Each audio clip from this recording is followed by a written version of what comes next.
Xbox, record this is a podcast celebrating all things gaming, food, and the good old days. If you'd like to find out more, head to xboxrecordthis.com.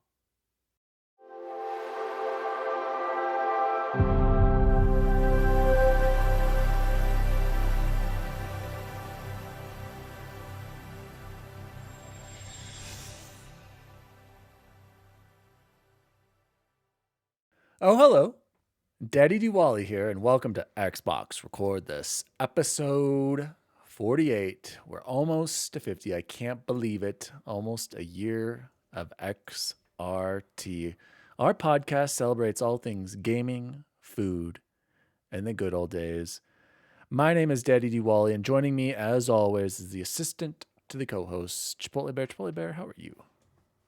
I am stellar tonight because tomorrow's obviously Friday and because I just finished my fourth night in a row of coverage at school. I had an event all 4 days of the week this week, and just got home a little bit ago, had myself a delicious dinner, which we'll talk about later, and ready to chat about some games. And then hopefully, with the support of my coworkers, finally get past Elden Ring so I can start playing something else, which a game actually we just talked about, which we'll talk about more here in the show. So I'm doing great, man. Happy to be here. Let's give me another reason to jump onto Elden Ring.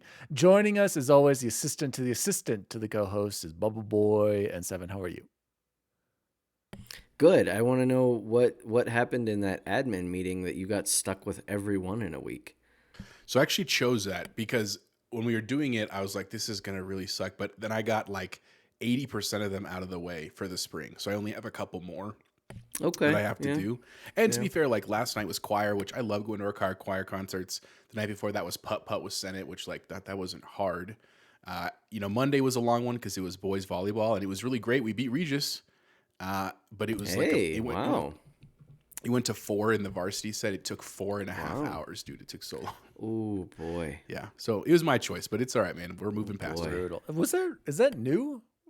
Boys volleyball? Is that right? So actually, we have it at Gateway too. Yeah.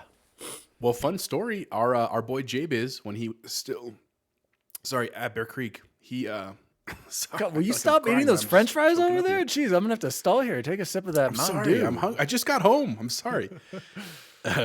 So when he was here, he actually started it as a club. He was the first person in our school to start it. And then when he left to North Carolina, it actually kind of died out for a couple of years. And then they brought it back in Jeffco 3 years ago. And it was really kind of a club. And then it was a sport. Yeah. And this year it's actually like an official league sanctioned everything. And so it's big, man. And they're good. Like I feel like I'm watching Top Gun every time they play. It's crazy. Nice. Yeah, I mean it's a pretty big sport, like West Coast and like in other parts of the US too. So that's cool to see that. And do you have your own lacrosse team, or are they still kind of like combining those still?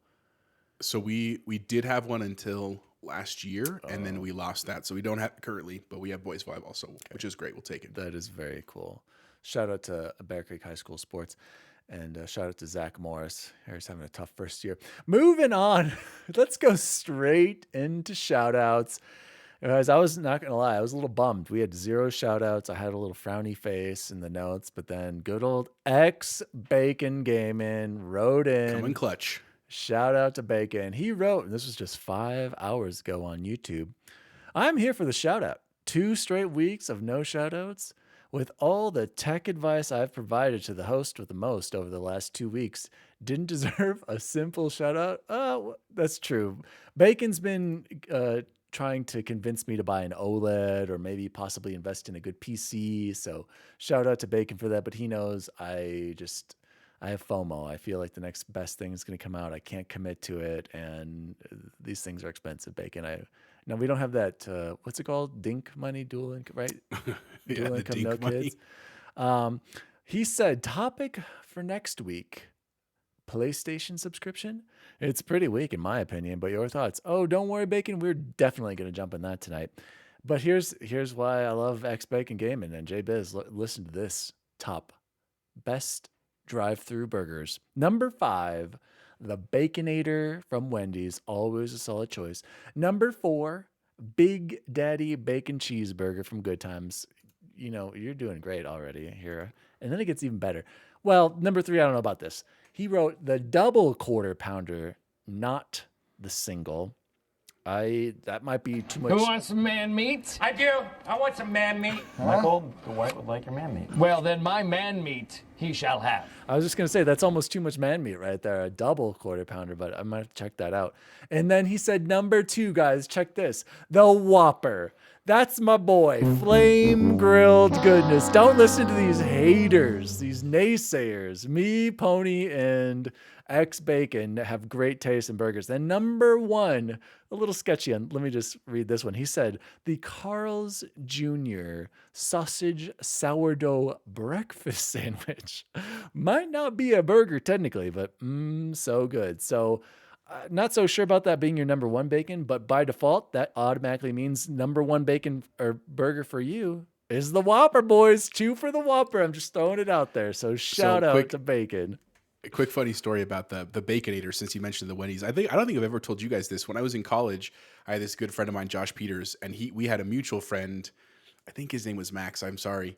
I apologize. At the time when we were in college, you could go to Wendy's and on any burger for $2, you could double the patties. And so one time we went there and like I got my like standard double and fries and I like sat down and I was like ready to eat, had everything nicely in my tray, and so did Josh. And then Max sat down and plopped this behemoth on the table. And we were like, what is that? He goes, it's a triple with double meat, literally 6 patties. And I just was like, oh my Lanta. Like, and he ate every bit of it, dude. That is insane to me. He was also a pretty big dude. Did I'm sure he that eat it shocks like a real burger though? Like, oh yeah. Like just big smashed bites. it. Wow. That. Yeah, he reminded me of, what was the linebacker in Varsity Blues? He reminded me of him. Yeah. You know what I'm talking about? I thought you were talking about the offensive lineman, the big. I don't want your life. I No, don't that's want your Vanderbeek. life. It's a great movie. Kids these days, they just don't understand the power of Varsity Blues. Oh my gosh, I was so obsessed with the bikini. I was like, whatever I get, Whipped cream you got to bikini? do the whipped cream bikini. Not as good of a idea in real life as it is in the movies. Let's move on. Save that story for another time. I just wanted to also point out. I don't know if I mentioned this. I've got some reflection here on the in and out, you guys. It is a good burger. It is good. But I just want to point out 2 things. 1, their man meat is salty. It's very salty. And then 2, I almost feel like it's too much bun. It's a lot of bread. I'm considering next time going with the lettuce, the protein style.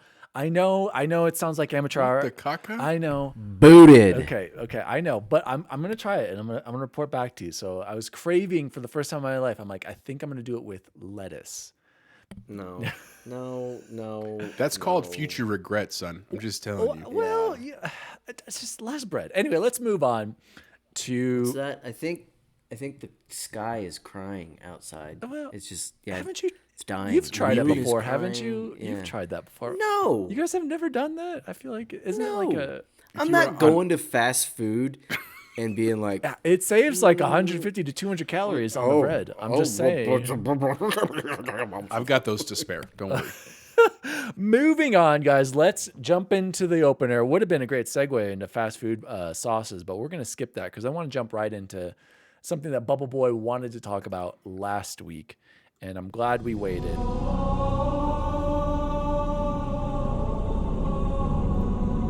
That's right. We are talking about Halo Episode 1 impressions and review of the first episode of the new series on Paramount Plus, which, by the way, if you don't have Paramount Plus, you can get it for free right now with Game Pass. And Jose, you were saying you can get a week free, not even if So you don't. anybody in the can world do can it. get Yeah. a week free. But if you're an Xbox subscriber, Xbox Game Pass, you get a month free, which is rad, man. Yeah, and like I think you would only have to pay for an extra month, or you could just wait until it's all aired and then just do that month and you can watch it whenever. So we're gonna do a little bit of spoilers. Like we have to do the spoiler warning. We are gonna spoil the first episode. So if you haven't seen it, skip ahead. I'll have timestamps, but we gotta jump into it. So let's do Jose. What were your initial impressions of the show? Spoiler free right now. Spoiler free. Okay, so to be fair, and you know, the internet, while it's for all its beauty, is sometimes a terrible place where things get spoiled. I just happened to come across some stuff before I was able to watch it. I'll be fair, I watched it last night, and it's not because I didn't want to. It's because, like I mentioned, things have just been busy. So I watched it last night, and what I was really expecting, based on what Alan was talking about, was it to be like a bad sci-fi channel movie, and I disagree. Like, without spoiling anything specifically too. yet, I thought it was really great, man. And when I say really great, are we talking like No. Academy Award winning? Nope. No. Right? Are we talking about like this is going to be the best series I've ever seen in a fantasy universe? Nope, not even close. But for having really what they did, what they're doing with the story, I really appreciate. Right? I think it was a really smart move to do what they're doing. I don't want to spoil that yet until we get to that piece of it. I'm really enjoying it. You know, I'll tell you, the one thing that I was blown away with literally was the violence. Like the first scene where that happened, I was like, oh my God, I did not see that coming. But it was very appropriate for what happened. And I think if they hadn't done that, I think my concern would have felt more like a cartoon, or just like, more you like know, they're gonna win. You know, it's good guys always reign, and that first part made me think immediately like, whoa, this is a legitimate. Or threat. or it would be like that sci-fi, like corny action. You know, no, they set the tone right away. Like this is gonna be a little violent, and I appreciated that. I'll go next because I know Bubble Boy I don't think feels as high about it. I'm right there with you. Like I do, like you said, do I think this is the best show I've seen?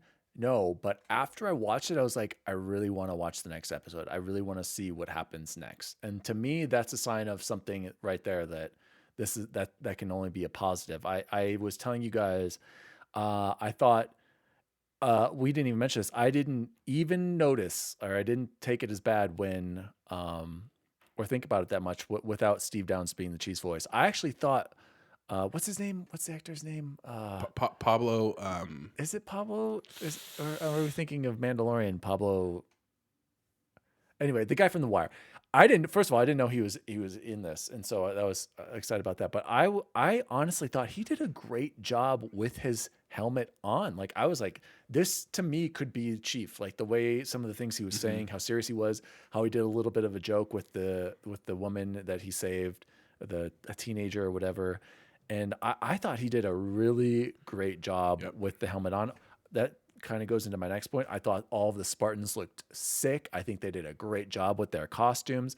I really appreciated the conversations and the dynamic between the Spartans. That's something we've never really got much, even in Halo 5. Like that was barely there and it wasn't that great. And it was mostly Locke. It was nice to see Chief with people that he works with, you know, and then, and I mean, Reach, we got some of that, but again, that wasn't the Chief. And like you said, the violence, I thought the CGI was pretty good. Yeah, some of it wasn't the best, but like, you can't expect it to be perfect. There are times in these Marvel series where I'm like, that looks bad. Like, you know, everybody has to like pick and choose where they're spending some of that money. And, it's Pablo Schreiber. Pablo by the way. Schreiber. It is Pablo Schreiber. Yeah, that's what I wrote. What's Mando's name? The actor? Dang it. I'll look it up. Keep going. So I'm right there with you. Do I think this is the best show ever and did it blow me away? No, but I had a fun time. I appreciated what they were going for. I think some of the set pieces were awesome. The Pelican, the city, like Dr. Halsey. I really liked Keyes. I liked Miranda Keyes. I like Captain Keyes. I liked how they went with, you know, a diverse cast, like a black woman and black father. And then instead of Keyes in the games were white people. And then I appreciated I was intrigued. Like I want to see where this goes. And I'll get to the spoiler part in a second here, which I can see why a lot of people have problems with it. But I'm right there with you. I think it's better than I thought it was going to be. But is this as good as that first episode of Moon Knight?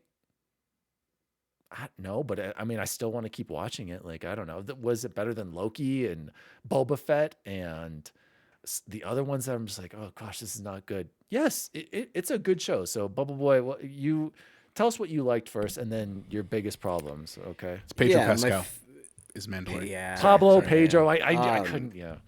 The absolute best part is I no longer have to pay for Paramount Plus. I immediately canceled my subscription last night after I fell asleep watching Halo. Gosh. Dude, tell me didn't you watch watched Jackass Jackass yet? 4. Yeah, I was going to say. Yeah.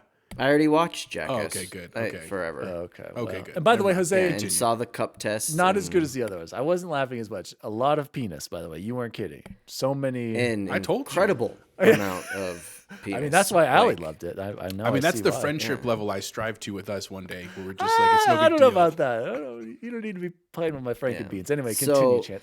That bad. So yeah, wow. the best part. No, the actual the one of the good things I will say about it. And I fell asleep. I only saw the opening thing.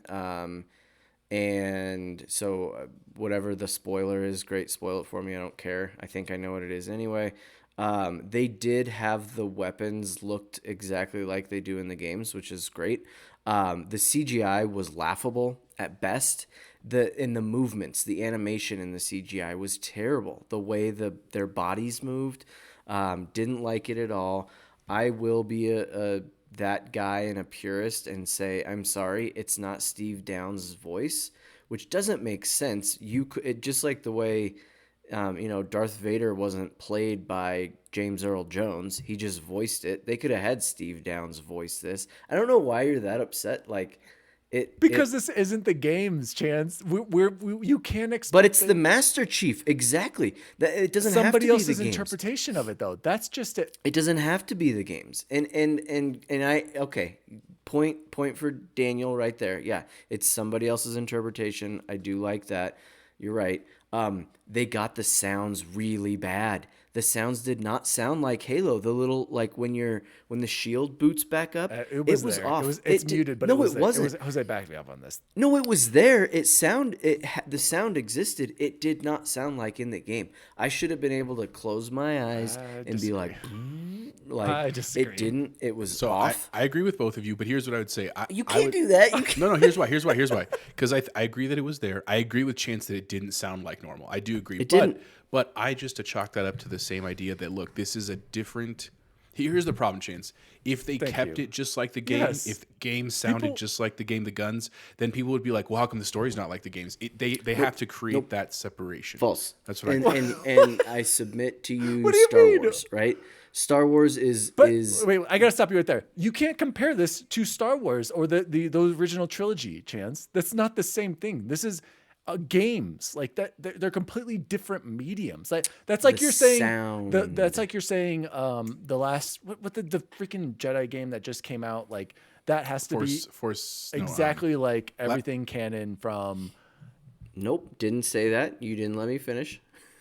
I'm saying because if I remember right, both of you, your best sound in games was Halo, was it not? And Halo, just like Star Wars, what I was gonna say, the sound is a monumental piece of what makes it so good. No, Halo sound doesn't really. Interesting. Chance, I can't take your argument seriously. One, because you didn't even watch the whole thing. Like you didn't even. Because I fell Giving asleep. it a chance. It was you're not giving not it a fair compelling. chance. I fell didn't asleep see during Boba Keys, Fett I didn't multiple see times, Halsey. and I stuck with it. I'm and not that was defending bad. Boba Fett until the end.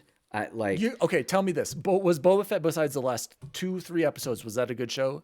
No, those first 4 episodes. They didn't mess the sound up. Oh, so that makes it good. Like, oh my god.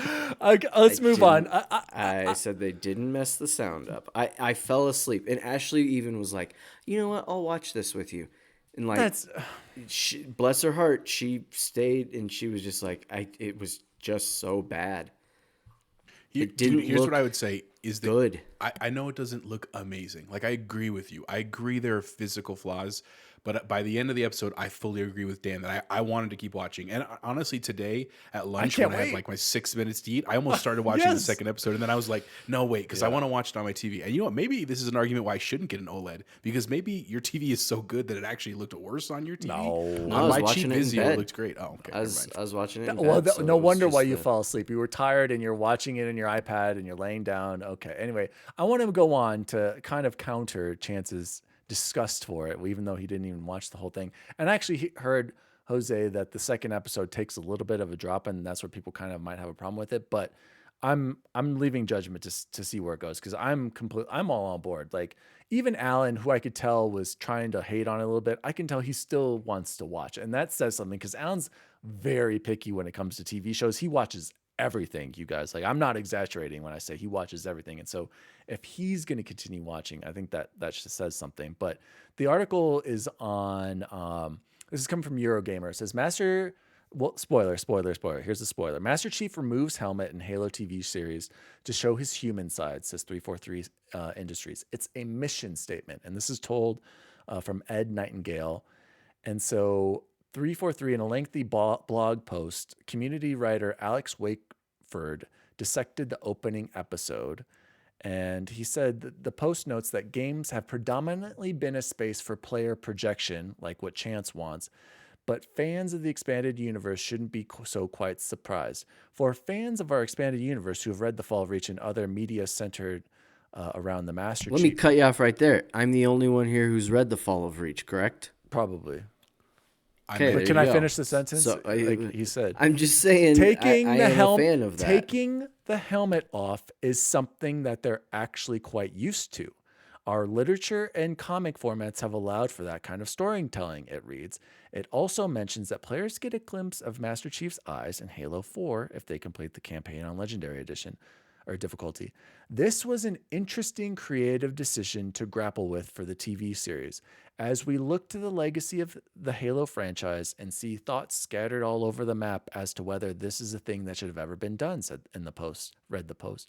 A moment like this is not a plot point or even explicitly a reveal of what he looks like, but a means to tell his story. It had to be a moment that was earned and meaningful. That is also part of why it happens in the first episode. It's not a twist, it's a mission statement. In short, revealing Master Chief's face is a way to show his human side, and that's something we can expect more of in the remainder of the series. This exciting moment sets the stage for a new Halo story that will be told over the next 8 episodes about identity and self-discovery, about systems and morality, and to whom you are loyal, whether it be to yourself, your past, your colleagues, your beliefs, and about what, in the circumstances of the silver timeline, it truly means to be human. So, Chance, I agree with you. Like, ideally, yes, this TV show could be an extension of the video games, but that just I can't expect that. My video games and who I portray or who I think of as Chief is Steve Downs' voice, and I've never seen his face, and that's fine. This is, like they said, another perspective, and we're seeing the human side, and you almost have to. And I want to bring up another interesting point, which I heard on the XCast, is Gary Whitta. Gary Whitta was one of the major writers for Rogue One. And he said he didn't really want to talk about the first episode, because he doesn't like to comment on other people's works, whether good or bad, because he just respects it. And he knows how hard it is to make. He's written pilots, he's written Star Wars, he's written all kinds of stuff, right? He's writing a video game right now. It's coming on PlayStation, Forsaken. That's coming out on Xbox eventually too. He said he knew from the beginning that Chief's helmet had to come off. He said that has to happen because you have to show the human emotional side to things. He's like, it wasn't even a question. He's like, I knew it was going to happen. And he said he wasn't surprised that happened right at the beginning, because other shows like The Mandalorian kept it on until the very end. Like, you already have that comparison going right away. A guy in a helmet talking, and we don't know who it is. And he said it's different in video games because you're seeing it through your eyes. You're that person. And he's like, it's just different in film because you have to see these people portraying that emotion. So I appreciate what they're doing. It is completely different. I can see why people probably didn't like seeing him. But again, I'm seeing this. I'm trying to see this from, like, this is not the Halo we're playing. This is a different Halo, and that's okay. And they can coexist. But then why did it have to be Spartan 117, right? Like, if you were going to do all that. And I would counter that argument with, I thought Halo Infinite did an incredible job of showing his humanity. I agree. With bringing Fernando Esparza in. That I'm like, that's what inspired me to get this thing right here, right? Like, no, I almost bought that too. For the first time since I can remember, was just like, oh my gosh, yes, this is, oh man, in terms of emotional human reaction story in it. And Chance, I'm right there with you. I told you Halo Infinite's my favorite campaign. I feel like this was the most emotional. Steve Downs killed it. But to be fair, it's taken 20 years and 6 major franchise Halo games to get to this point. The Halo Infinite series doesn't have that, so they got to show that emotion a lot sooner, and you got to take off the Well, helmet and you got to try different things, and I'm okay with it. But okay, so when I say I watched the first part, do you know what I mean to? Up until where? Did you see the colony getting attacked and when they came in? Yeah, and the aliens and that whole fight, Yeah. and then like I was just like, and I think then it shifts to something else. Yeah. That's when I was like, And see, that's where it falling kinda asleep, and gets I was like, interesting. done. And that is my one saving grace, right? And then I am glad you guys. I'm not even gonna call it spoiler because I felt like Yeah, you knew it was the right, helmet. but the yeah. removing the helmet thing, like yeah. So I'll go back and finish it. Had you said no, you got to wait till episode 9, I absolutely wouldn't have finished it. And so yeah, that's great. I like that it's early. It could have been earlier. And I wish. And then so to one last really positive that I will say that about like the violent side of it, when he did the energy sword, that looked really cool. And that was messed up though with those kids. I, Those Covenants, they're not messing around. Those elites, they don't mess around. I think the actual faces of those elites and like the Prophet, like they looked really good. You're right. Some of the movement isn't perfect, but it's like sometimes in the games they don't look that perfect either. Like I can't, in Marvel, when I see them fighting, I can tell when it's CGI guys and it looks a little off. Like you got to stick with. I think you got to stick with it, Chance. I'll try it again and or watch not again. it on your I'll OLED. Pick it back up when you're wide awake in the middle of the day. You know. The only other thing that you had just said something about it, and it Gary pinged. I Whitta. was like, oh yeah, I wanted to ask about that. No, Think I'm about it. looking at my thing. I'll think like, about it. Hold on. I want to go to Okay. Jose. Jose, give me your closing thoughts on the show. And the face reveal, you didn't really tell me what you thought. Oh, wait, let me just say one more negative. I hated it. That was one thing I didn't like when they went to Chief's visor and it was like video. that was it. Video That's what I was game going to say. mystery. Yes, please tell me you at least hated I that. did hate that. You don't I have agree to do with that that. too. You don't Okay, have to do good. that. I get it. I know this is a video game. You don't have to do that. You don't have to do that. And I hated that it was orange like when he was in combat, but then it switches to blue. Chance, Yes. by the way, it does go to the traditional blue when he's not in combat. So maybe that's a. It didn't make me be like, oh great, I'm playing. Yeah, the game exactly. again. I hated that. I Cool, completely agree. man. I'm Exactly. like, I was like, we don't need Doom. hey, guess what? Don't do You know that. what's better than playing Halo? Nothing. Playing Halo. Halo. Yeah, exactly. We don't need to see you pretending that we're playing. I completely agree. Hated that. Bad choice. I hope they learn from that and don't do that as much. So Jose, give us your closing thoughts here on the episode. So here's one thing I have a couple of pieces to say. So one thing to say is, if Chance hates it, that's fine, man. I chalk that up to, look, each of us, for as much as we get along and as much as we do like the same stuff, we have different interests. Like Dan loves Vanilla Sky. I can't for the life of me understand why, but I love him, and so I respect that, right? It could be the same thing with Chance and Halo. The other part is, I know that I have questionable taste in the media that I watched. For God's sake, I did legitimately just watch the entire first season of Chucky on Sci-Fi Network, like the show Chucky, and I kind of liked it. I'm curious if they'll do a sequel. So I know that like my choices are not canon for what is good to watch on TV, but I do think it's an intriguing show. The one part of the story, so I actually really respect that they started with the people. I thought it was kind of stupid at first, but the more that I thought about it, I think it's a cool argument that they're making that not everyone in the universe likes the Spartans. Because when you play the game, UNSC, yeah. you're the hero, you're the BA, you're the one here to save everyone. And to hear for the first time, like, well, we don't trust them, they're liars, they put out propaganda, like that was an interesting take on this story. So I like that piece of it. I'm curious to see where it goes. And overall, I think it's cool, man. I think it's a fun story. I think I'll enjoy the show. It's only 8 episodes, man. Like, it's not going to be that long. And I'll be honest with you, at this point in my life, anything that comes out related to video games, I'm probably going to try because I just want to support that genre, even if it's the worst things in the world. You know, I got the time and I'm happy to do it. So overall, I am very excited to see where it goes. I did like how it ended. I thought it was, with regards to the taking off the helmet, again, that got spelled for me by the internet before I watched it, so I knew that was going to happen. Thanks, Thanks, Miggy. Migs. But I thought it was great, man. I agree with everything you said, Dan, that was, if you don't do that in a show, he just becomes this like unbeatable, godly character, which is cool, but there's no depth to that, right? Like there's no like fallibility in that. So you need to create that. And that specifically element how for he sure. does take off the helmet and he's like, you're going to have to do this, you know what I'm talking about, Jose, if you want to, Yeah.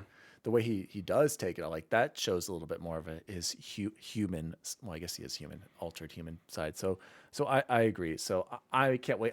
I want to go watch. Sorry, Jose, I'm not going to help you beat the Elden Beast. I'm going to go watch Yes, you Halo. are. You already promised me Oh twice. man, that's cold. Please, guys. Jose, I'll play it with you tomorrow. I'll but help man, you. ooh. I'll help you. I don't know how to accept it. I don't know how the multiplayer works. I hear it's a disaster, but Well, we'll we're talk gonna about that figure it later. out. Guys, please send us your thoughts on Halo. I really am excited to watch it. Also, shout out to Moon Knight. I enjoyed the first episode. I know nothing about it, but I'll watch it. I've been watching Loki. I'm like 4 episodes in. Boba Fett was only good when it wasn't about Boba Fett. So write us in. Tell us your opinions. JBiz, Bacon, let us know what you thought of Halo on Paramount Plus. Guys, let's move on. I knew that was going to be a big opener right there. That's why I put it there. Let's jump into the news. And this isn't so much Xbox Direct news, but we got to talk about it. Chance, what did you say the new PlayStation Game Pass should have been called? Play Pass. Exactly. Thank you. And then Copyrighted.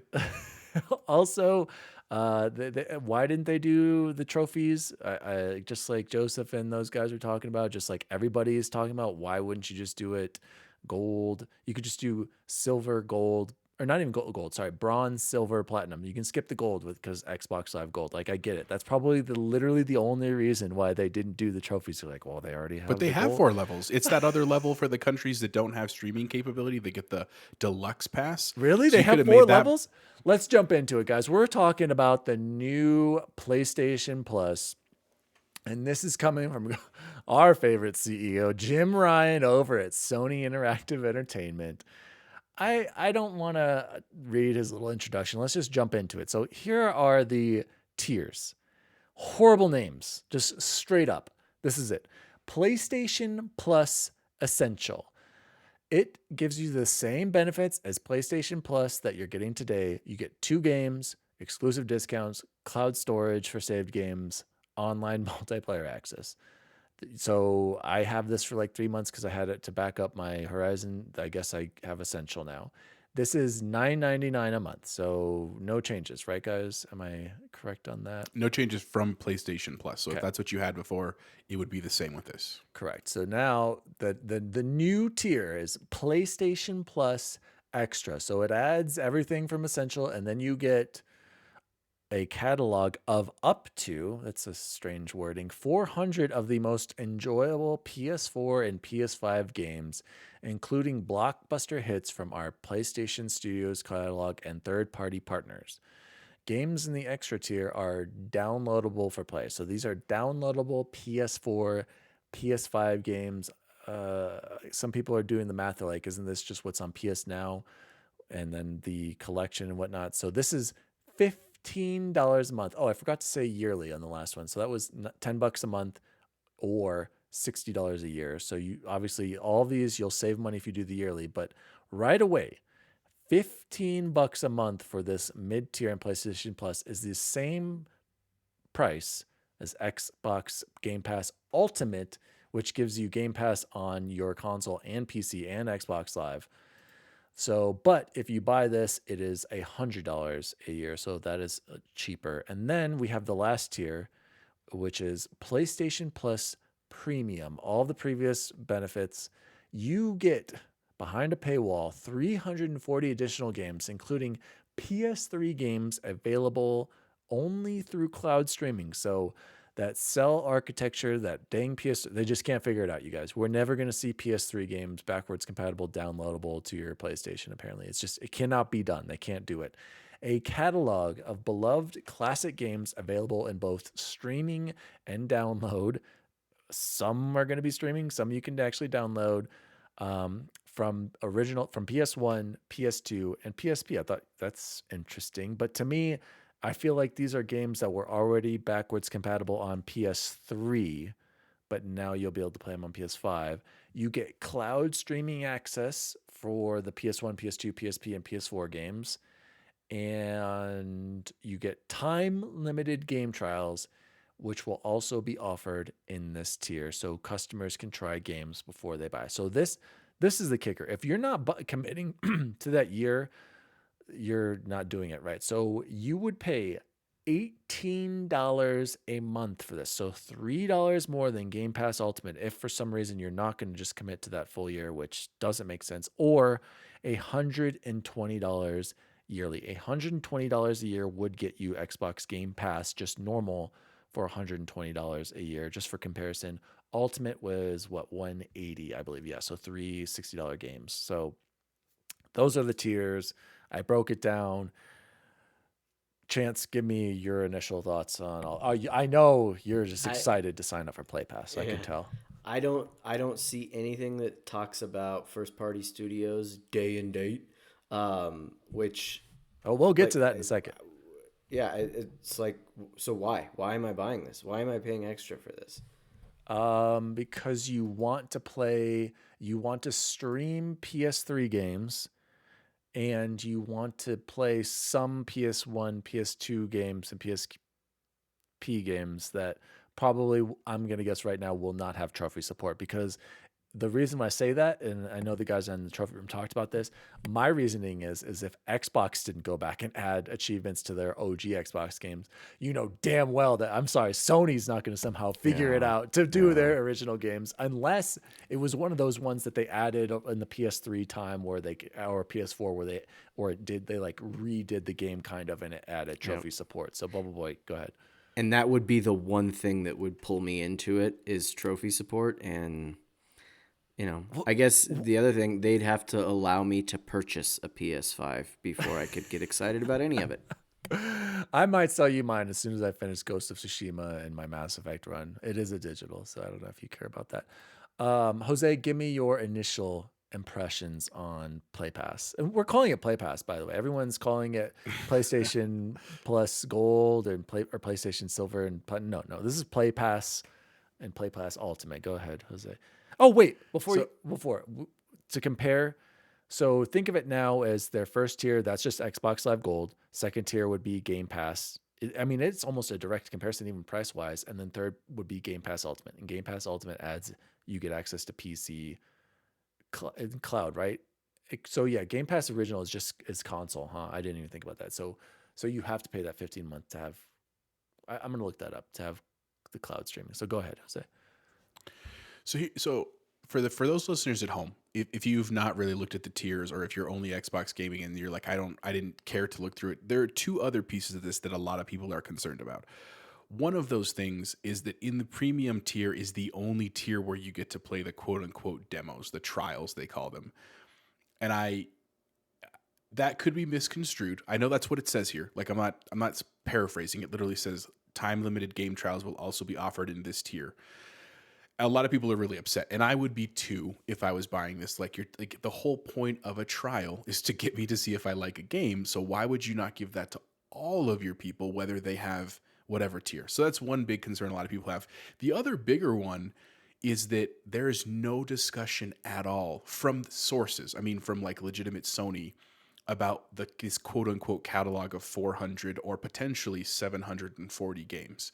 Now, granted, that's a huge number, and it's something that if they deliver well on, it could be a deciding factor for a lot of players, not necessarily for me or any of us. But here's my true thoughts about this, and I'm being very honest here.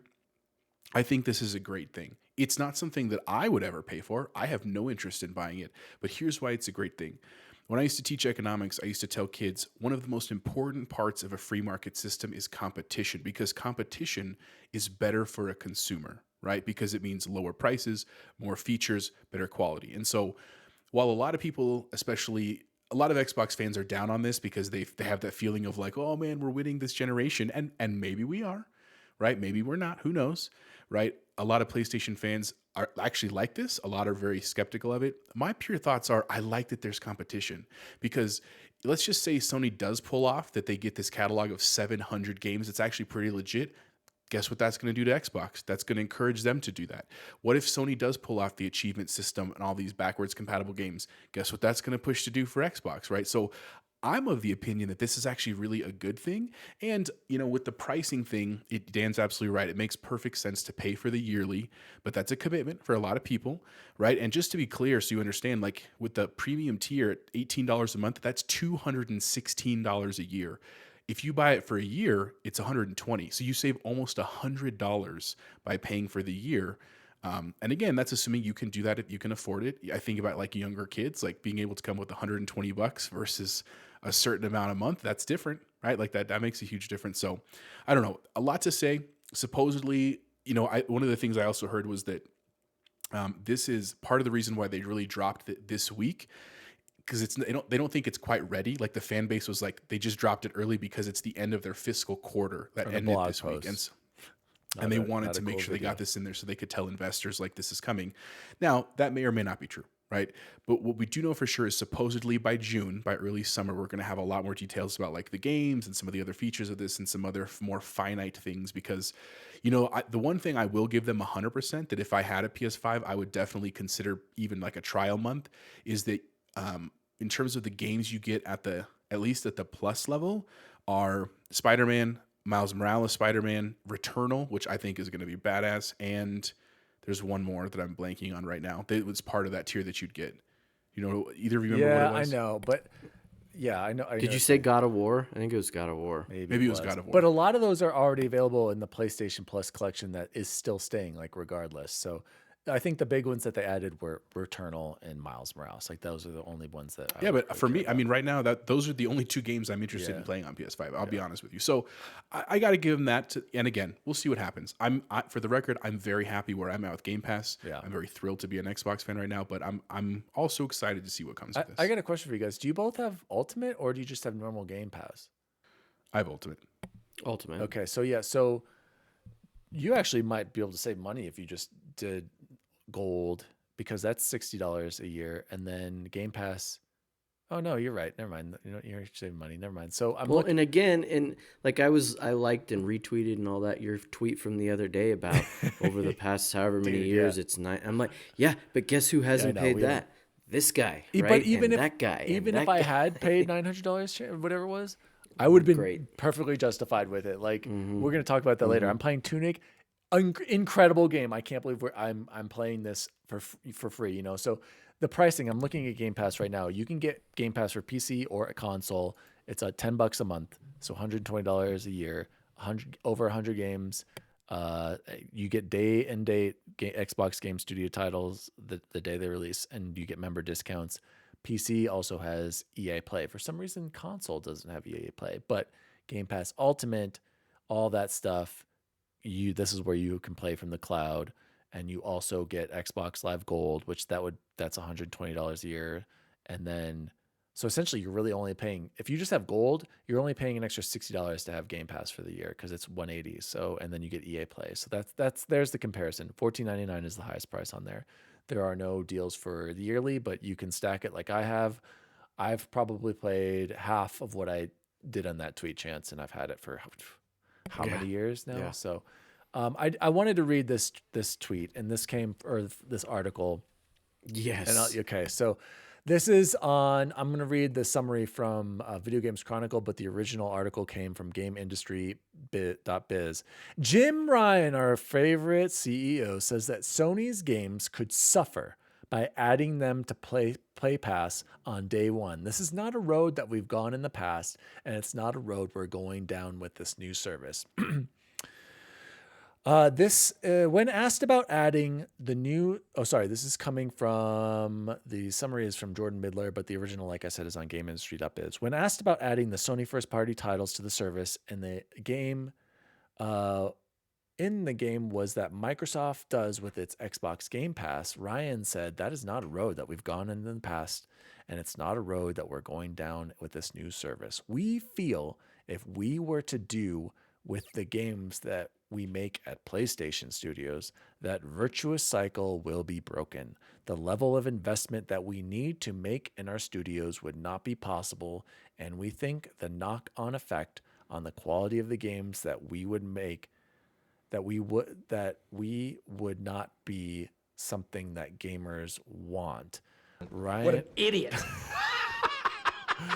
Ryan also spoke about the changing environment that video games and Sony find themselves in. Who would have said that even 4 years ago that you would see AAA PlayStation IP being published on PC? Well, everybody at Microsoft, Ryan, by the way, they've been doing that for how long? And I think the real changing environment that he's talking about, he's not going to say it, is not being the leader anymore. Right? They're playing from behind right now. That's the real changing environment. We've had great critical success and great commercial success, and everybody has made their peace with that happening, and is completely at ease with it. He claimed, "I look back 4 years and think nobody would have seen that coming again, except for Microsoft and even Nintendo is streaming games." Ryan was also keen to point out that nothing about the new service is set in stone. All I'm talking to today is the approach we're taking in the short term. The way our publishing model works right now, it just doesn't make any sense. But things can change very quickly in this industry, as we all know. So basically, even Jim Ryan is like, "Oh crap, we, like Chance said, we are not the leaders. We are going to react. I guarantee, guys, they're going to have day and date games." And he's just talking caca, just like he was talking caca when we believe in generations. We're going to have separate PS5 games and PS4 games. Oh wait, Horizon is cross-gen. GT7 is cross-gen. The next God of War is cross-gen. Just going back on everything they've said. And I love the tweet here by Mr. Matty Plays. Shout out to Defining Duke and Mr. Matty. He has the quote of the GameIndustry.biz saying, "PlayStation's Jim Ryan, our games could suffer if they went straight to PlayStation Plus." And Mr. Maddie said, "Nobody tell Jim Ryan how things went for Forza Horizon 5 compared to Gran Turismo 7. Gran Turismo, oh, by the way, Forza Horizon, has almost 20 million players. And also, don't forget, it had over 1 million people who bought the game early, who paid for it. So how many of those people are Game Pass, but how many of those are people who still are buying just that game? We've talked about this the other week, about this misconception that if you're on Xbox, you have to be on Game Pass or you're not buying games. That is false. This is just another way for us to get to games. There are millions of people who bought Forza Horizon. So Chance, tell me your thoughts on old Jim Ryan and this cocky Sony attitude that I just can't stand. I don't want to be a hater, right? But it's so hard not to pick this apart. And I'll start with the end, which is one of my favorite parts, because he's just trashing it the whole time. And then he gives himself an out, right? Well, but also things change, so right, like he's all that means is they're like, well, we'll see, right, and probably my favorite part though was where he's like, we think the knock-on effect on the quality of games that we make would not be something that gamers want. Did you see Forza Horizon 5? Exactly. Or Game Halo, of the year, right? Or Psychonauts, like, or Halo, not the best state now, but still a great game. It's asinine. And would God of War would that game have sucked, or would Ragnarok, is nobody gonna be excited for Ragnarok because God of War was day and date like back in the day? It's just asinine, and I can't explain it, and it just makes me thankful to be an Xbox guy. And Chance, I'm so glad you said about God of War. Imagine if they said, "Hey, God of War is going to be on Play Pass day and date." I guarantee you would see so many of those subscriptions just skyrocket for something like that. And those year passes and all that, like their pocket, they must just. I was making a joke to myself. I was like, the level was it the level of investment that we need? No. The virtuous cycle would be broken. Really? Because what would be broken would be your pocketbooks, man. Like, you'd need a new bank account. If you like money, this is what you should do. But Jesus, I don't know. I'll stop. And the virtuous cycle: Forza Horizon 4 on Game Pass, one of the greatest games ever, and then Forza Horizon 5 on Game Pass. Game of the year for some. IGN's Game of the Year was a day and date release on Game Pass. Their virtuous cycle is doing just fine. Oh my gosh, the cocky attitude. How can Sony fans, I shouldn't say that. There are Sony fans out there who are calling them out. I'm like it's almost like Chance, like they just can't say, you know what, Xbox is on to something with this, but we cannot do what they're doing, because then that will say, hey, they were right. And I get it. PlayStation has made some incredible games, but do I think they're that much better than some of the stuff I played on Xbox? No. Maybe is their production value and overall polish better than some? Yes, but I don't think it's better than Forza Horizon. I don't think it's better than the Gears games. And Halo's almost there. This is the best Halo, but is it going to be better than Starfield? Is it going to be better than upcoming games from Bethesda? I can't. Oh, that was the other one, right? Like, so Starfield is just, because of Starfield, that means Elder Scrolls 6 is just gonna suck. Great right? point. Yeah, Like it's gonna done. be It's terrible, screwed. or Fallout 5 is just screwed. Yeah, like, are you kidding me? And the only thing I could think, and this is gonna sound weird, and I think maybe I can talk my way out of it, is that I think what he's really saying is they can't afford to buy out Sony Santa Monica, because that still would require some sort of buyout, right? That they're like, well, God of War was so big that we can't even buy them out for ourselves. What do you mean? Because they're They're two owned by separate entities. they're owned They by are, Sony. right? And Oh, just you're like, saying like the amount of investment they have to put in to make the game. They can't just front that in they order to don't give have the deep pockets of to Microsoft, yeah. right? And I think maybe that was his bass backwards way of saying, yeah, they did it because they had the pockets to fund it, and it takes money to make Yeah, money. and I And would I don't know. I'm just trying to yeah. figure out the But then I mental would kind of disagree with gymnastics you. I'm that, like, they spent billions of dollars on Bungie. I mean, they could have spent that yeah, on putting their games day and date, a day and date on game or Play Pass. Jose, give us your econ thoughts. Give us your well-rounded thoughts on Jim Ryan's comments. Come on, does it sound a little smug? Like, I get it. Like, PlayStation's the greatest thing to ever hit video games, but come on, Jose, come on, talk to me.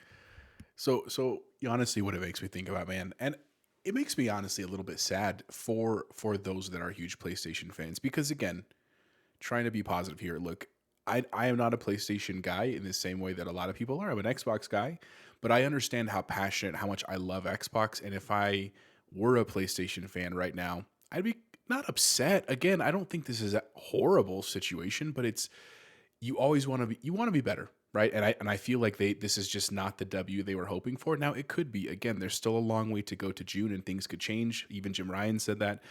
But it really also makes me think about the economics of companies, right? So like, I know Jim Ryan is the one saying this, and yes, I'm sure he's also leading a healthy chunk of it, but so are the investors. So are the people that are part of the board for Sony. So is its history. Like, all of those are factors in this piece. And you're right. Like, I think that Sony would love to have potentially day and date games, but I'm sure the second Jim Ryan said, hey, we're going to do this because we're trying to compete with Sony, the people were like, not with my game. Go pick someone else up.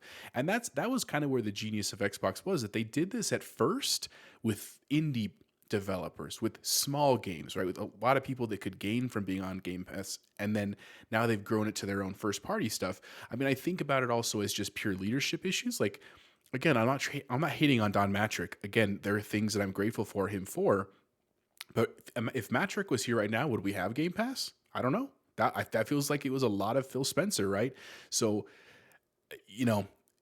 what I guess what I'm saying is things could change with leadership at any time. I'm grateful for our current leadership on Team Green, right? I don't know what this means necessarily for Sony, but again, at the end of the day, I'm glad that we're seeing competition in the market. I'm glad it feels like our competition's a little better right now, but that could change, right? And again, all we have to do is see. And, I guess here's the other part I would say. As much as it's cool to have the idea that you can play old titles, and there are times when I want to go back and play nostalgic games, how often do I truly do that in my day-to-day gaming? Maybe 2 or 3 times a year, maybe, right? And a lot of times it's because I'm preparing for a launch that's coming up. So as an example, like, I might go play the old Dead Space ahead of the new Dead Space because I want to. You have too many other games, Jose. Don't even give me that. Okay, but as an example, man, you see what I'm saying? Or like when Halo was coming out, some people jumped back into Master Chief Collection, right? But outside of that, like, am I really gonna go back and play? Am I gonna go play Joe and Mac on the Switch? If they don't have prepare, trophies like, too, like Chance said, like, what's? I mean, I do think there's something to be said about having some of the current and day and date stuff, and so it'll be very interesting to see how quickly that tune could change. Yeah, Because that's gonna remember, and we change. talked about this. he said everything he needed to. Even 6 months ago, they said we're not interested. Yeah, in that's developing not an sustainable. online platform. Didn't they? Yeah, we totally read that. That's not sustainable. And look at what they're doing. Yeah, so we'll see, man. I don't want to beat this dead horse too much more, but we'll see what happens. Let's move on, guys. Play Pass. It's a pass for me. I have no interest. Even if it had day and date, I'm not. I'm just not. I just would rather just wait till the games are cheap and then buy them for like $20 to $30. Then that's all my. It's just collecting dust. Moving on. Let's go to quick stories, guys. Jeez, we're already almost at an hour here. I just wanted to do a shout out to Xbox for their support for Xbox. And now this is coming from Video Games Chronicle, and I also watched the YouTube. I don't know if did you guys watch the YouTube video on this next story? I'm skipping the cloud one. No one cares about that. Xbox announces Beyond Xbox, a therapeutic play, an initiative to aid recovery in children's hospitals. This campaign is kicked off with a short promotional film. Everybody go watch it. It makes you so much more thankful and grateful for everything you have. Brought me to tears. They always do, just like the commercial in the holidays where he's playing. My gosh, they just know how to hit you in the Clark, feels. it's the gift that keeps on giving the whole year. Xbox and Gamers Outreach have announced Beyond Xbox Therapeutic Play, an initiative that aims to promote the benefits of gaming to aid to help facilitate recovery and connection for children in hospitals. This initiative aims to show how gaming can support children in hospitals by providing them with a way to play and connect with friends and family.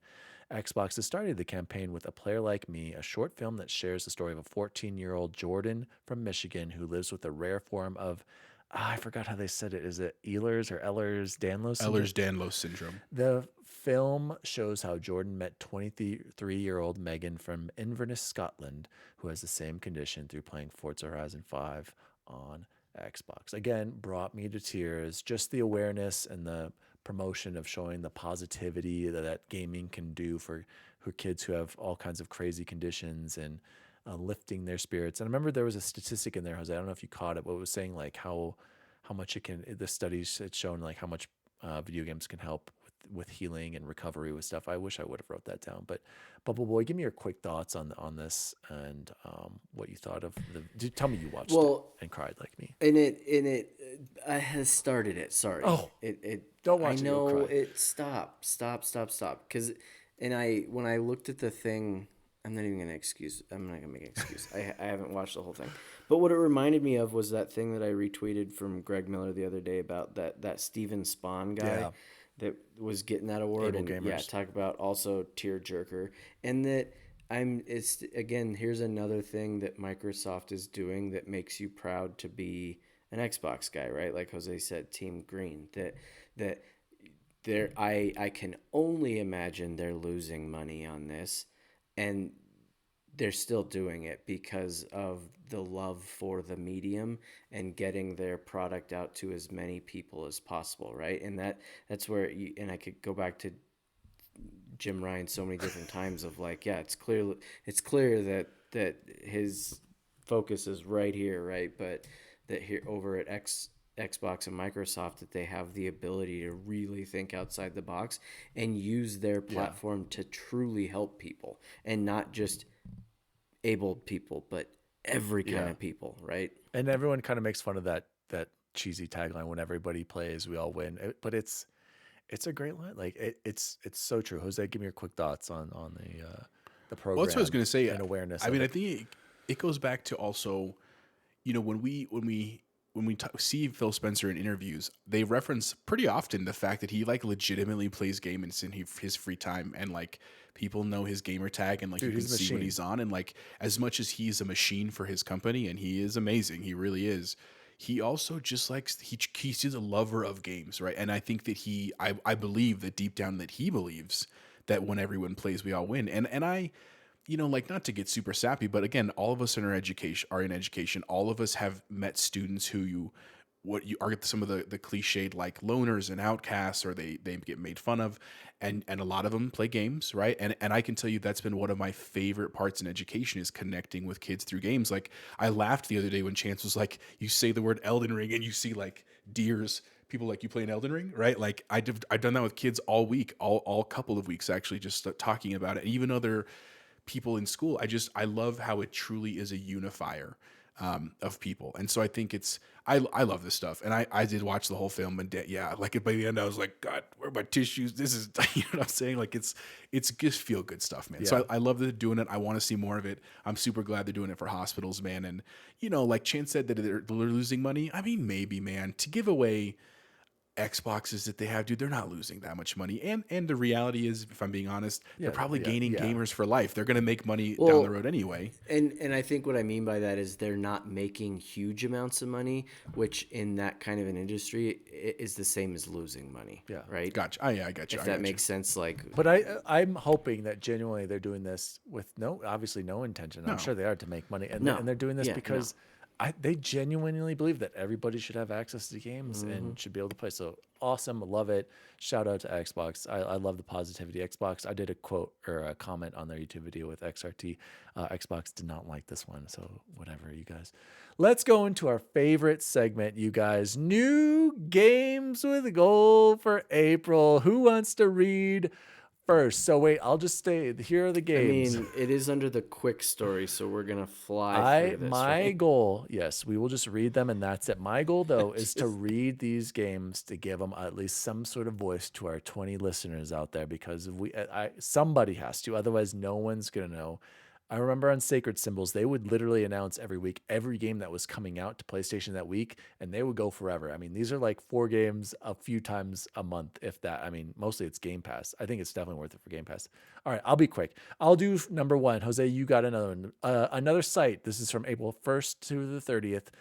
Switch between 2 characters, the intrepid teen Kit and the mysterious red-furred cat Hodge, as you explore the late Victorian era London in the steampunk fantasy platform adventure. With an emphasis on culture and character and packed with historical cameos, another site focuses on the emotional development of the relationship between its 2 protagonists as they rely on each other to traverse the cleverly designed levels. Jose, tell us about Hue. So I've actually heard of this one before. Yeah, so I've heard of I'm it actually too. excited to see it too. In Hue, unlock a world of colors in this beautiful platform puzzler. Search through a gray world for your mother, who has turned an impossible color due to the fracturing of the annular spectrum. Find the shards and make obstacles disappear to reveal new pathways and more puzzles. The further you go, the more colors you unlock, and the tougher it gets. Chance, how about Outpost Coloki X? Build your intergalactic tycoon empire. When life gives you lemons, blast into space and start selling lemonade. And while you're at it, why not add on an arcade, singles bar, or whatever your entrepreneurial big tycoon brain can cook up? Keep the aliens happy and rake in the cash. And that's available from the 1st through the 15th. Hue is the 16th through May 15th. And then the last one is MX versus ATV Alive from the April 16th through the 30th. Gear up for some aggressive racing across a wide variety of tracks. Feel total control of your customizable rider and bike with the Rider Reflex. Have fun ripping through THRU, the mud, sand, and snow as you own the competition. Guys, another reason why I enjoy doing that, I'm interested in how they write their description for the games. And some of those are kind of cool. Like Chances, I was cracking up at yours. I was like, well, is it enough to make me check it out? No. Moving on to this one I couldn't wait to talk about because this hit me out of nowhere. And I'd heard people talk about it before. Weird West is available today with Xbox Game Pass. Talk about the gift that keeps on giving. March 31st, 2022. This is coming from the Xbox Wire.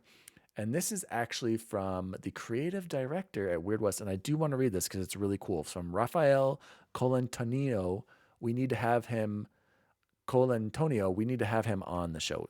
We got to get him. Howdy, Xbox Game Pass members. We're excited and anxious to have you play Weird West and hope you will like the many things this game has to offer. We've been working very hard on this baby for many years with a small team of passionate experts in the immersive sim genre. For executive producer Julian and I, our passion started with being fans of Ultima 7 and Ultima Underworld when we were kids. The immersive and simulation values we experienced back then as fascinated kids stayed with us to this day and forged our drive ever since. I created Arcane Studios in 1999. Julian joined me shortly after and was a key member behind Arx Fatalis, Dark Messiah, all the way to Dishonored. Weird West is our first attempt at a top-down immersive sim. It's a genre that really hasn't been attempted too often since immersive sims are traditionally first-person, but we believe the values translate well to a top-down angle and it brings that comfortable, nostalgic Ultima vibe that takes us back to our childhood. Because ultimately, that's why we do the games we do. We want to give to the new generations what we received as kids, the gift of immersion, a world where players allow themselves to be whoever they want and invest themselves emotionally in the characters they meet and the places they explore. Welcome to the Weird West. I hope you enjoy your stay. Guys, if that doesn't make you want to play this game, I don't know what will. This is super exciting. So let me just quickly read that the official description is survive and unveil the mysteries of the Weird West through the intertwined destinies of its unusual heroes in an immersive sim from the co-creators of Dishonored and Prey. Gosh, I love Prey. Discover a dark fantasy reimagining of the Wild West where lawmen and gunslingers share the frontier with fantastical creatures. Journey through the story of a group of atypical heroes written into legend by the decisions you make in an unforgiving land. Each journey is unique and tailored to the actions taken. A series of high-stakes adventures where everything counts and the world reacts to the choices you make. Form a posse or venture forth alone into the otherworldly confines of the Weird West and make each legend your own. Jose, tell me why you can't wait to play this game. I mean, one, because I'm just ready to be done with Elden Ring after tonight.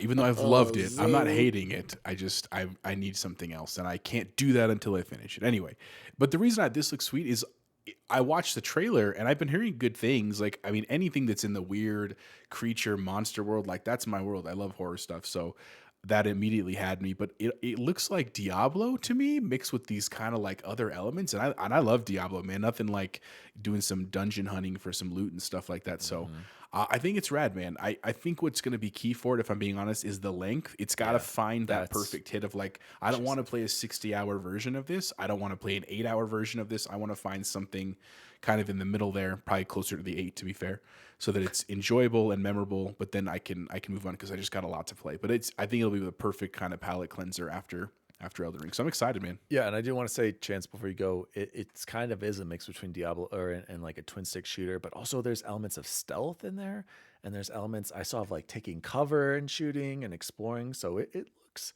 like they said, like imagine Prey only with this top down third person or kind of view. So Diablo view. So Chance, are you going to be playing Weird West?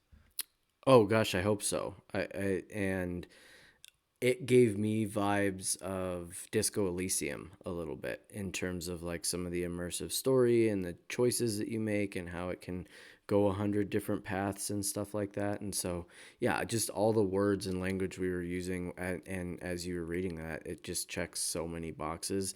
And Chapeau Bear nailed it where I can't spend another 5 days on a game because that's what I ended up clocking in at, 5 days and 33 minutes. And so hope it's shorter. Yes. So let's that has been the Xbox news, you guys. Let's go into, I'm just going to quickly say what I've been playing because you guys are still been playing Elden Ring, and we're going to talk more about that later. I just want to give a huge shout out though. I've been playing Tunic, you guys. I think I'm about 15, almost 20, somewhere 15 to 20 hours in. And I think this is going to be like a 25-hour game if you're going to do it to completion. This is worth your time.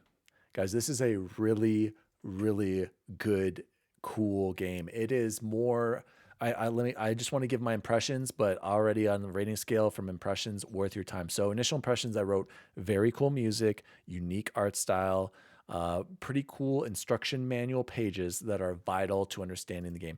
Guys, I was telling Chance this, there's very little written text in this. You literally have to decipher things, okay?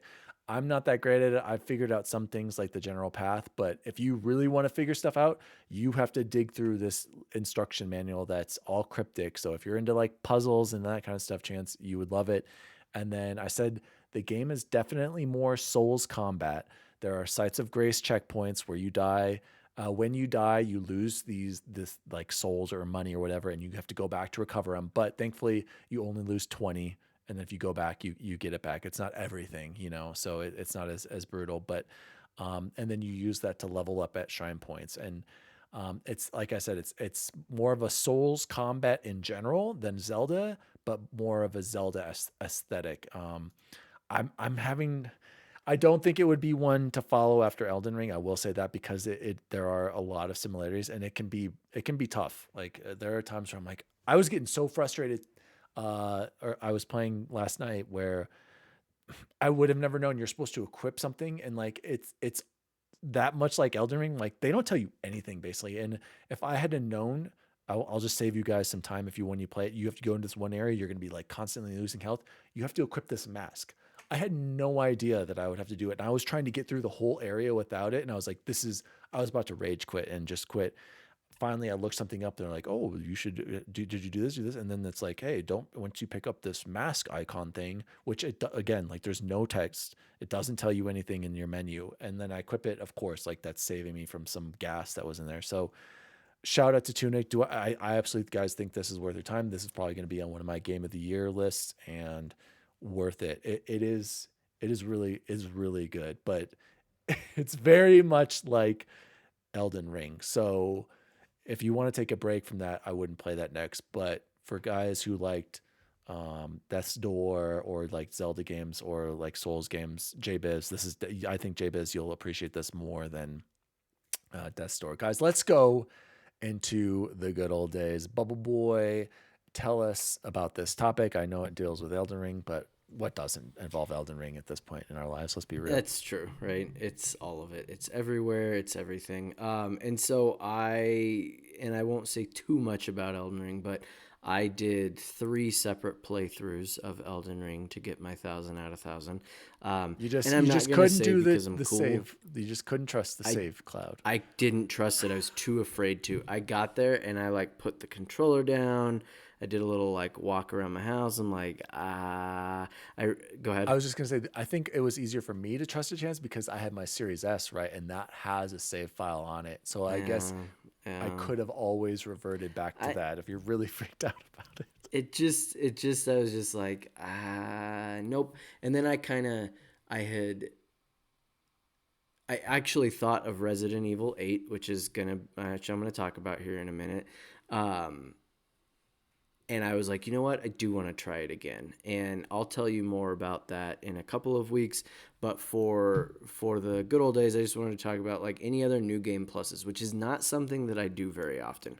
I don't often, it just doesn't necessarily appeal to me. It did in that case. It definitely did in Resident Evil Village. I like the second I finished that game, I was like, oh my gosh, I want to play it again. And I played it again and I was like, now I want to do it faster. And then I played it again and I was like, now I have infinite ammo on this shotgun. I am just going to go and bully the bullies all day long. And that's the phrase I came up with that I'm like, yep, that is so much fun. So Chance is the good old days topic is best new game plus and or games that didn't have a new game plus, but would have been awesome to have. So I'm going to lead this off. Bubble Boy, I was wondering why you were still playing Elden Ring and spending so much time. I'm like, what is he doing? Oh, he's beating all the main bosses again. Sounds, I don't know. Congratulations to you. You had to farm, I know, and you're super OP, I'm assuming. But so here's my thoughts on New Game Plus. Hate it. Never understood it, Chance. I don't understand the purpose of New Game Plus. The only thing I see it as is like, oh, you missed some stupid treasures. You can keep your character and go like, that's literally all. I don't get it. If I'm going to start a new game, I want to have a new character. I want to do a different one. Why would I do Mass Effect New Game Plus? I've just Skyrim, Elden Ring. I guess because you're going to fight harder bosses and you want to level up even more. Never been a fan of it. I don't understand it. I say caca poo poo to New Game Plus. So Chipotle Bear, hopefully you have a better answer to me than that. I honestly, guys, I just don't get it. I don't get the appeal of new games. So go ahead, Jose. So I'm actually pretty close to Dan's camp. It's not that I think it's stupid. I understand why it is, and you have to find the right game. And I think people that do it a lot don't even do it for that many games. They do it for the couple of games they really like and they just want to keep playing. The 2 that I could think of where I wanted to do it right away, were Resident Evil 5. And similar to Chance, I had gotten the Magnum by the end of Resident Evil 5, and then I was able to unlock infinite ammo, and so I was like, I just want to go through and blow these fools away. And I mean, you can beat the game in like 4 hours. Like it's crazy when you have the OP weapons like that. So it was really fun for me to have the Magnum because it's like 1-shot kills on everybody. It's like 3-shot kills on the bad guys and stuff. And 5 was the one that was like rebuilt, and you were like in Africa, and it was like the 3/4 view and stuff like that. It was really, really fun. So that was one I remember. I also did it with Dead Space, the first one, for the same reason, because you keep your rig, you keep everything upgraded, and same thing. Like I like that genre, and it was just fun to, like, you can just, because I feel like I never even used all the weapons in Dead Space. I really just overpowered my main gun and then had like one secondary gun because ammo is so sparse. But when you have the Game Plus and you have infinite ammo on those, then you can play with the Ripper and you can play with the other ones and stuff. So those are the two that come to mind. I also think I did it in Tomb Raider, the remake. Like the not Shadow. What was the first one? Was it just Tomb Raider? You know what I'm talking about? The first one recent was ones? just Tomb Raider. It was just Tomb Raider. I think I did it for a little bit because I just really liked that gameplay. Like, it was really fun. And again, because you start with the loadout. But otherwise, like Dan said, I'm really more of like, I want to finish a game and move on, just because especially in today's world, there's so many other games to play. So I don't have that many, but those were a couple notable ones that I have. And again, it was just mostly because, like, it's fun to just go in and bang, bang. I think you're right. It's not, to me, it sounds like it depends on the game. And let me just say that I need to clarify, like, I'm not saying I won't replay a game.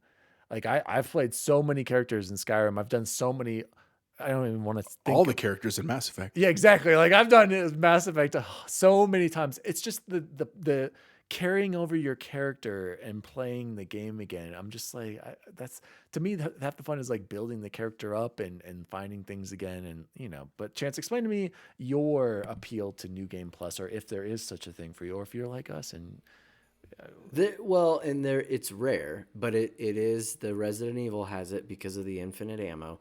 And one of the things that makes Resident Evil games so tense, so scary, so like rewarding when you do finish is because of that, the lack of ammo, right? And when you find, you're like, I have 5 shotgun shells, I am saving those.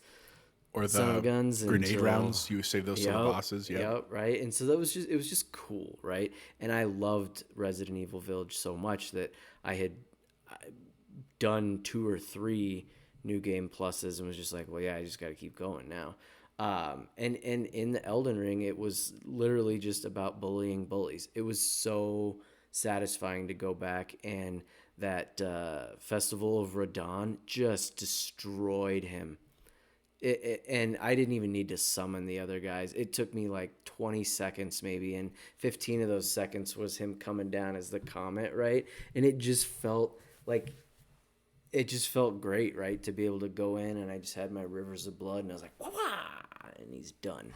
And I won't say much more about that because I'll save the rest of it. The other one that I did that for was The Witcher 3, and I think, again, it was just because I had invested. That was my most didn't you have like game everything, like everything? Yeah, on he that? did did it almost everything. all, and it just, I don't know,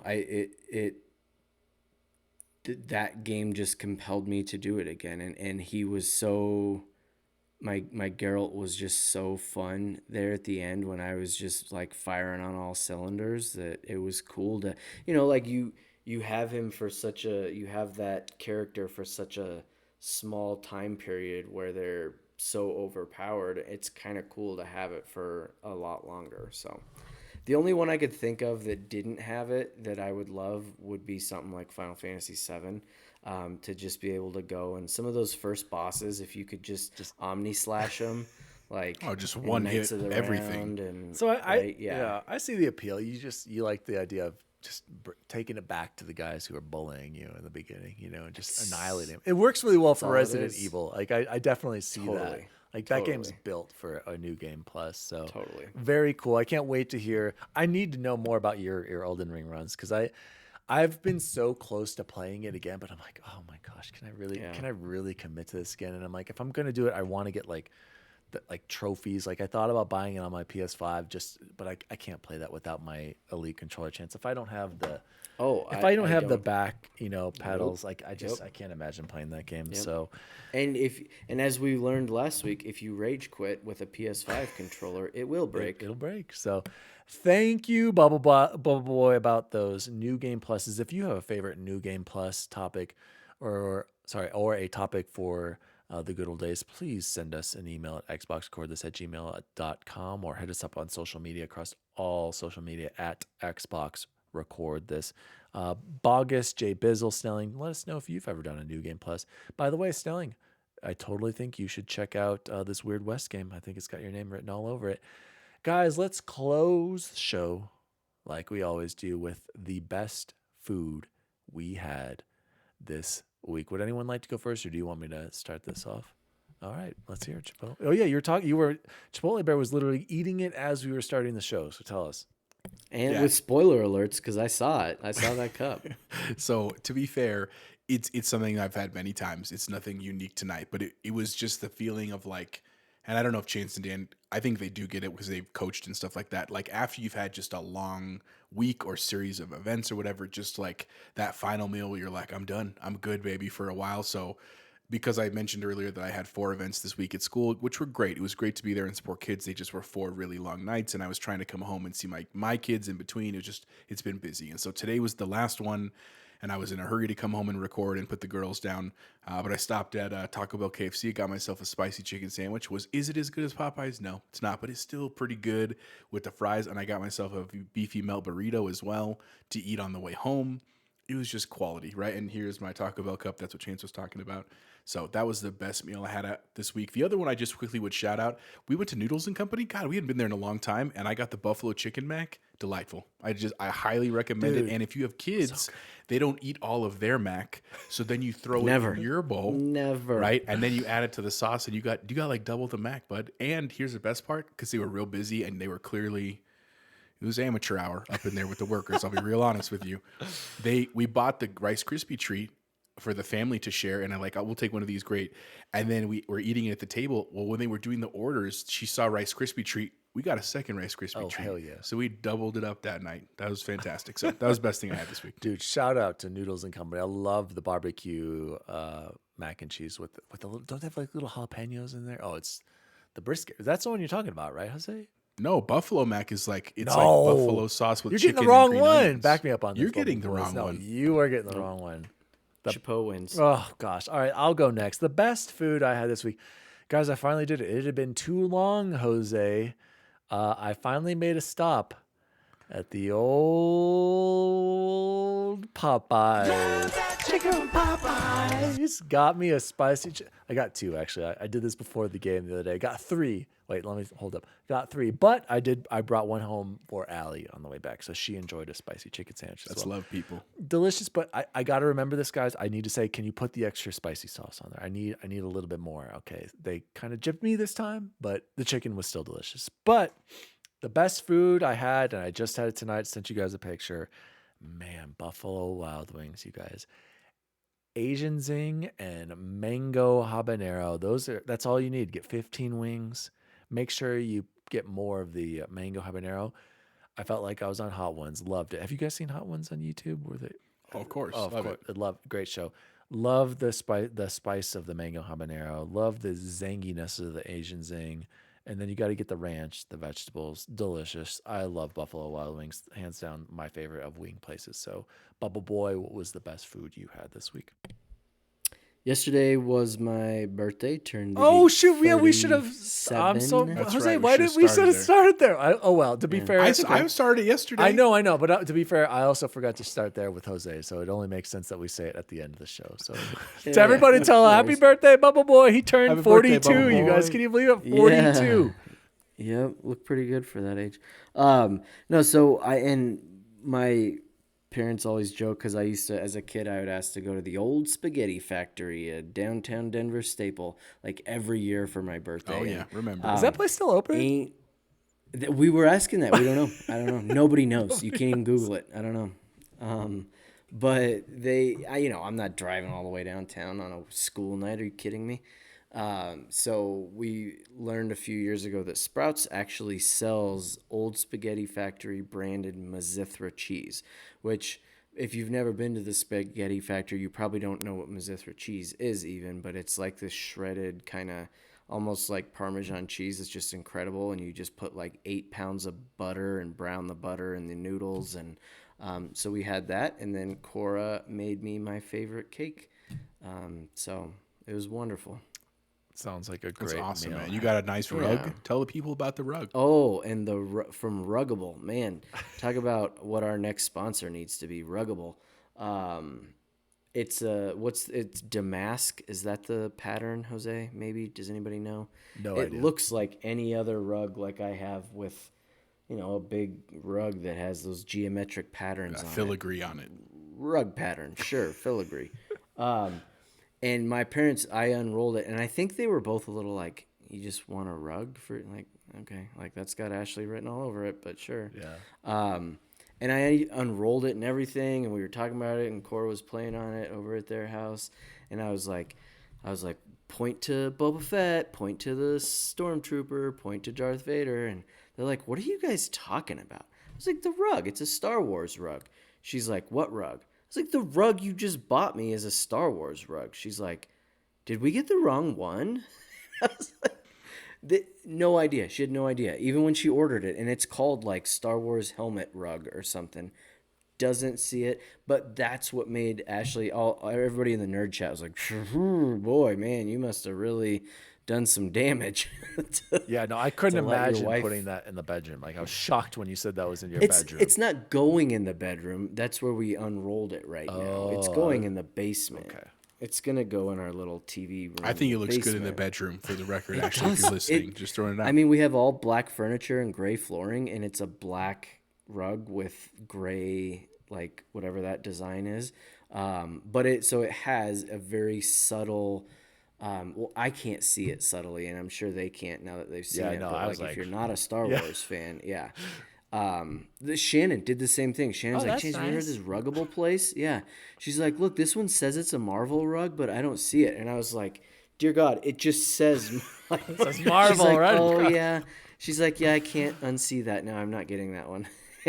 But it's got Darth Vader helmet, Stormtrooper helmet, and Boba Fett helmet, like in the pattern, and it's awesome. And you can machine wash it, like it's pretty fancy. Wow, so, that does sound fancy. Yeah, very adult, but also not very adult. Well, you have to take a good picture of it in your setup, and then we'll make sure to share it on XRT. Oh, for sure. And just an update: there is an old spaghetti factory in Westminster, Colorado, still kicking it. Westy. Yep. Even further from Chance. Yeah, definitely not making it out now. Guys, this has been Xbox Record This, episode 48. My name is DaddyDWALLY. You can find me at all social media at DaddyDWALLY. Thank you so much for listening to the show. If you could give us a nice little rating on Spotify or Apple Podcasts, or write into the show. We really appreciate it. That's the best part of the show, is getting that fan mail. So Chipotle Bear, where can people find you? You can find me on Twitter, Chipotle_Bear, or you can find me on Instagram at Chipotle Bear. And I've been holding true to my New Year's resolution, been posting more. Even my wife was like, "Wow, you've really been posting things." I've posted twice, just for the record, but she's noticed. So holding true to that, and like Dan said, love chatting with our fans. Like, that is literally the best part of the show. So you guys have ideas, thoughts. If you think we're dumb about Halo or correct about Halo, if you want to talk about Elden Ring, if you want to talk about Tunic, Sony, we're here, man. We would love to hear from you guys. And BUBBLEBOY, where can people find you? They can find me retweeting lots of other things that are usually Kyle Kinane, George Costanza, or Xbox related. So perfect. Well, thank you again for listening to Xbox Record This. And as always, Spartans, see you online. See you online. See you online. I'm stupid. You're smart. I was wrong. You were right. You're the best. I'm the worst. You're very good looking. I'm not attractive. All right. As long as you're willing to admit that. Xbox Record This is a podcast created by Daniel Walenzik. You can follow him at DaddyDWALLY on all social media. The assistant to the co-host is Jose Martinez, and you can follow him at Chipotle_Bear on Twitter. The assistant to the co-host is Chance Siegel, and you can follow him at BUBBLEBOY_N7. You can follow the show at Xbox Record This on all social media. If you'd like to find out more about the show, visit xboxrecordthis.com.